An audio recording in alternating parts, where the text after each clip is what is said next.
দিয়েছিলেন।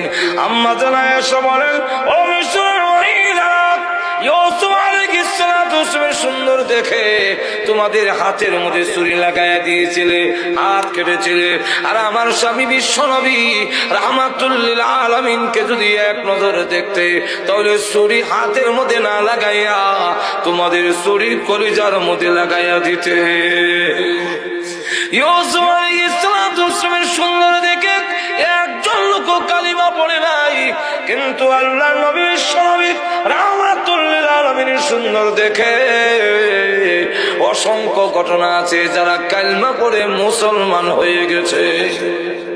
তাহলে এক ইউসুফ আলাইহিসসালামকে যে সুন্দর দিয়েছিলেন, আমাদের নবীকে আল্লাহ তার চাইতে ডাবল দিয়েছিলেন। হাদিসের মধ্যে এসে কানান নবী সাল্লাল্লাহু আলাইহি ওয়াসাল্লাম আহসানান নাস, আহসান রাসূল সবচেয়ে বেশি সুন্দর ছিলেন। এলো এক। ভাইরা আমার লক্ষ্য করে দেখুন, 2 নম্বর কবি বলেন, তবে ঈসা আলাইহিস সালাতু ওয়াসসালামকে আল্লাহ এমন মুজিজা দিয়েছিলেন, মাটিটা পাখি বানাইয়া ফু দিলে ফানফাখা ফীহি,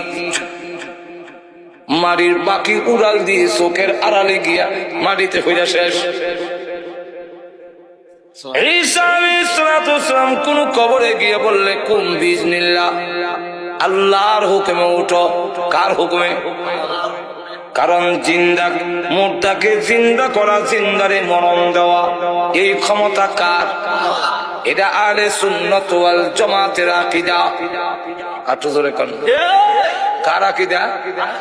আহলে সুন্নাত ওয়াল জামাত ওয়ালাদের আকীদা হলো মুর্দারে জিন্দা করার ক্ষমতা কোন নবীর নয়, কোন পয়গম্বরের নয়, কোন ওলি গাউস কুতুবের নয়, এই ক্ষমতা হলো আল্লাহ।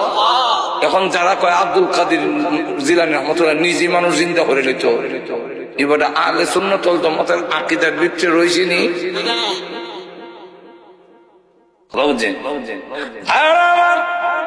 লক্ষ্য করে দেখুন, ঈসা আলাইহিস সালাতু ওয়াসসালাম যখন বলতেন কুম বিইজনিল্লাহ, তখন মুর্দা জিন্দা হয়ে উঠত।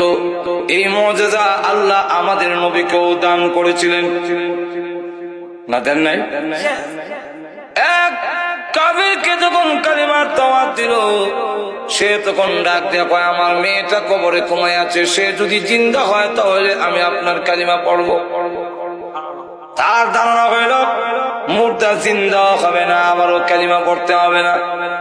আল্লাহর নবী বলেন, তোমার মেয়ের কবরটা কোন আমারে দেখায় দাও। এই যে কবর।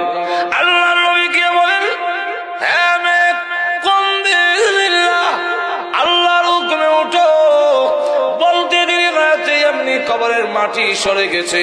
মেয়েটা কবর থেকে জিন্দা হয়ে উঠে আর কয়, লাব্বাইকা ওয়া সা'দাইকা ইয়া রাসূলুল্লাহ।